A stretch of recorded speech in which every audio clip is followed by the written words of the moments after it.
Баршаңызға сәлем, сіздермен бірге Нұргүл. Менің каналыма қош келдіңіздер. Бүгін сіздермен өте оңай дайындалатын керемет салаттың рецептімен бөліскім келеді. Ол үшін видеоны соңына дейін қарауды ұмытпаңыздар. Бізге қажетті заттар: бір дана қияр, шұжық, сәбіз және консервіленген жүгері.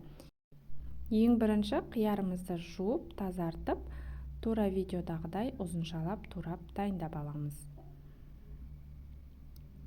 Достар, егер менің каналыма тіркелмеген болсаңыздар, подписаться кнопкасын басып, каналыма тіркеліп, қоңырауша белгісін басып қоюды ұмытпаңыздар. Алдағы уақытта сіздермен түрлі рецептермен бөлісетін боламын.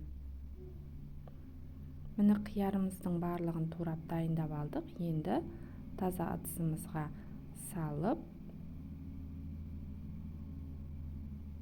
шұжықты турайтын боламыз.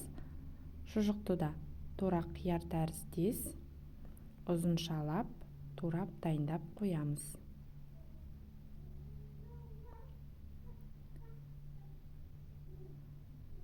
Қажетті заттардың мөлшерін описанияға жазып қалдыратын боламын. Сол жерден қарап жасап көрсеңіздер болады. Барлық шұжықтарды біркелкі етіп ұзыншалап турап дайындап қоямыз. Мендегі шұжық жартылай қақталған шұжық. Сіздер өздеріңіз ұнататын шұжықты пайдалансаңыздар болады. Барлығын ыдысқа жайғастырып, үстінен консервіленген жүгеріні және үккіштен өткізілген сәбізімізді салып, шамамен 3 ас қасықтай болатын майонез қосып, жақсылап біркелкі болғанша араластырамыз. Мен тұз қосқан жоқпын. Сіздер қажет деп тапсаңыздар, қоссаңыздар болады. Осымен біздің салатымыз дайын болды. Байқағандарыңыздай өте тез дайын болады және құрамы қолжетімді. Міндетті түрде осы рецептпен жасап көріңіздер. Достар, егер менің каналыма тіркелмеген болсаңыздар, тіркеліп, қоңырауша белгісін басып қоюды ұмытпаңыздар.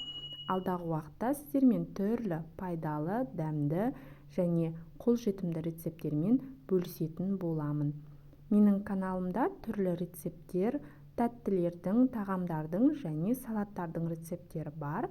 Кіріп көріп, жасап көрсеңіздер болады. Осымен біздің салатымыз дайын болды. Өте оңай. Осы құраммен менде 2 тарелка салат шықты. Сіздер көбейтіп немесе азайтып жасасаңыздар болады.